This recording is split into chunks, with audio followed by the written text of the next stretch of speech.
Today is Friday, November 20th, 2020. It's about 12 noon, USA East Coast time. And I wanted to talk about the latest memorandum that was proposed in the state of Pennsylvania. You can see right here that the House co-sponsorship memoranda was proposed on November 19th at 12:19, so yesterday about this time. Representative Malcolm Kenyatta sent a memo to all House members, and the subject is the Pennsylvania statewide mask requirement. And he says, as the COVID-19 pandemic surges through our neighborhoods and continues to exhaust state and local resources, the sinking feeling of hopelessness is undeniable for many of us. We must act now to implement one of the most effective strategies at slowing its spread, a statewide mask requirement in all public spaces. So I will go ahead and link the this memo in the description of this video. But what I wanted to do was explain what this is. Okay, so this is a memo proposing that a law be passed to make masks a requirement in all public spaces. So this hasn't gone to, this isn't up for a vote yet because, as luck would have it, the session is closed for the holiday right now. But when it does reopen, it will probably be the first thing that they address. And there's a process. So the request to make a statewide mask requirement in all public spaces means I would like to turn this, which is currently in the status of a suggestion or a mandate, it is not a law. I would like to turn that into a law. So, what is the response to this? What is the appropriate response to this? Well, first of all, I need to tell you the process. How did I find out about this? I follow somebody by the name of Russ Diamond on social media, and he is the one that posted last night, November 19th, the mask requirement is not an actual law, but somebody wants to make it one. So my suggestion is for you, as an engaged citizen who's concerned about human rights violations that are being proposed as law, my suggestion is to maybe find your local representative and see if they are posting on social media any of these proposals so that you can get out in front of it. So although Pennsylvania State Representative Russ Diamond is not my representative for my district, the fact is that he is very good at being transparent. And in a functioning democracy, that is the thing you want. You want transparency. So he is letting you know, the citizenry, through social media. He's using social media in a good way. He's letting you know that this human rights violation is being proposed in a memo to make it into law. So that's something that you want to think about. You want to find the representatives and find the politicians that you have voted into office. You want to find the ones that are being honest and transparent. That is key to a functioning democracy. Now, what's the next step in this? Well, the next step is to get out in front of it, is to make sure that it doesn't become law. And so what you want to do is you want to get all Pennsylvanians together and you want to do something like this.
noget som fake news på Facebook. Det er jo sandheden. Vi ved, vi har sandheden, for hvis vi bare var tosser, så var der ikke nogen grund til at censurere os overhovedet. Så vil vi blive der. Now, what you've witnessed here is a gathering of human beings who have said that they will not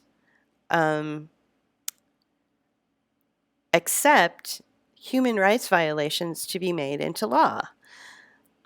That's what you're witnessing there. And the banging of the pots and pans is their way of getting out in front of it. So I would say the same thing needs to be done for Pennsylvanians.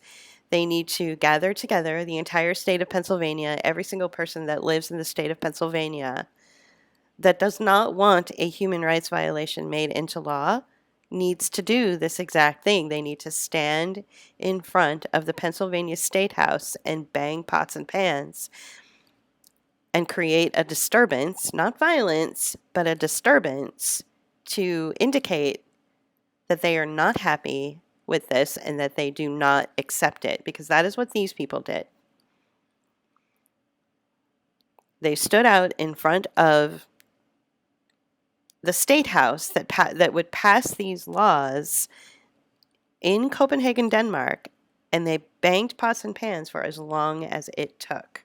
That's what they did.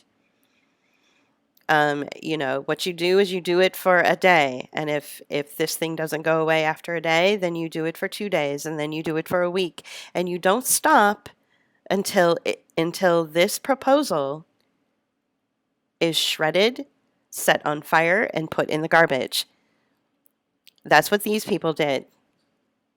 They stood out in front of the State House, and they made noise for an entire week, maybe even longer, refusing to accept human rights violations to be made into law, because that's what this is.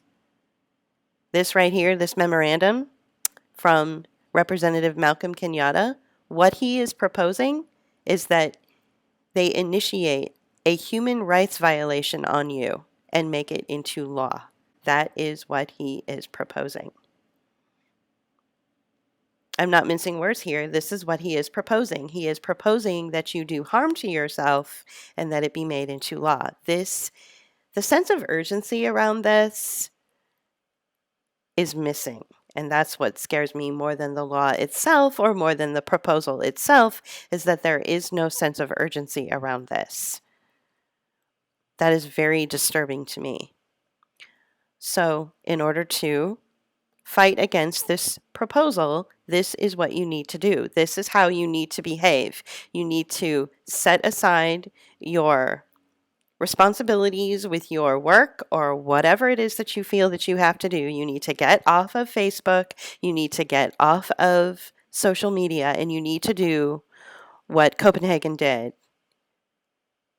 and what the citizens of Denmark did. And you need to stand out in front of the State House, and you need to bang pots and pans. You literally need to show up with pitchforks and torches and say, I will not allow you to pass a law that is a violation of my human rights. That is what you need to do. That is where we are. If you don't do that, and if this does become law, then the repercussions of wearing a mask by law for the rest of your life, or for your children to grow up wearing masks, the emotional and physical and mental repercussions of that are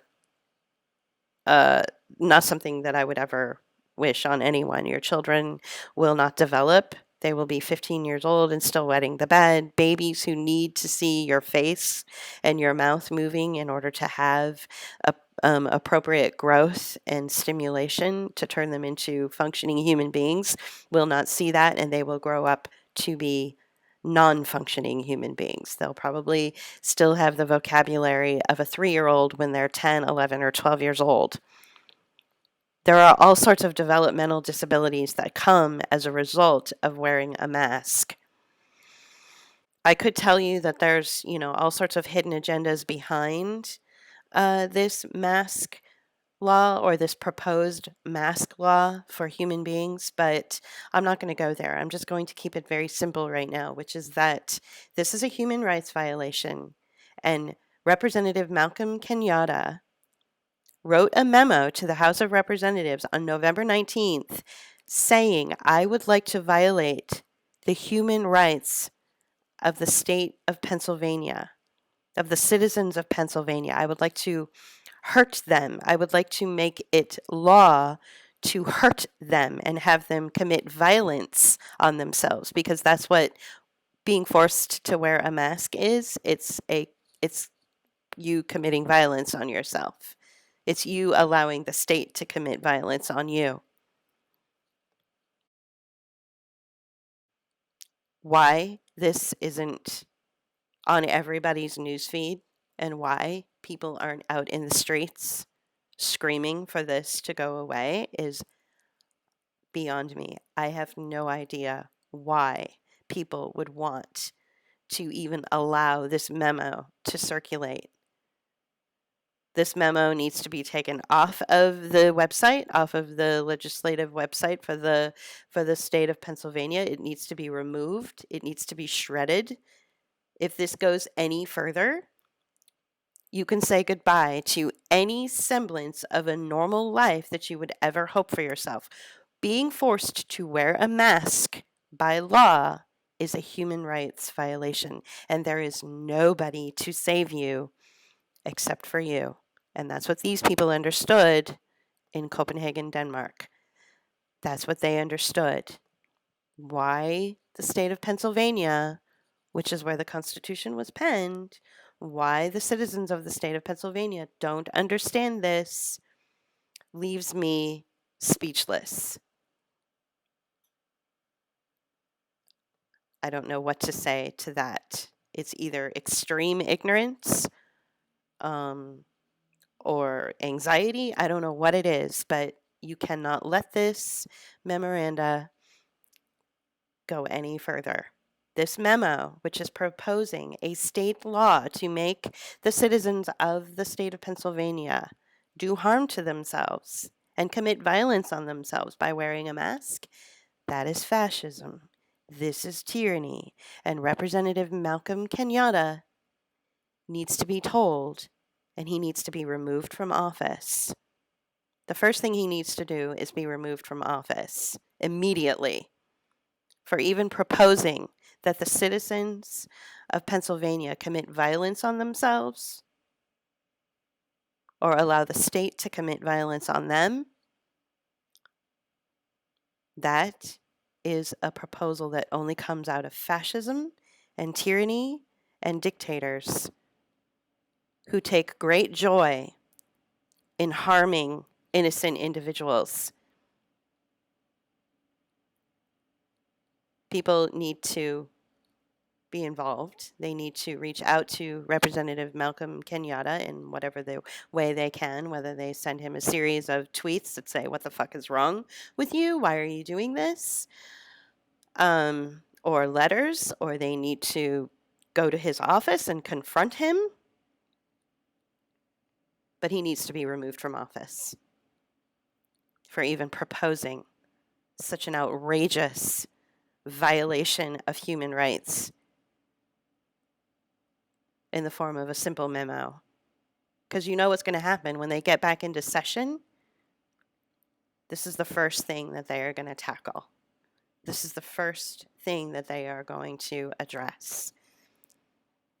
And the only way, you can't expect your politicians and the people you voted into office, you can't expect them to do anything. It has to be you. You have to show up in front of the State House in Harrisburg, Pennsylvania, and you have to bang your pots and pans.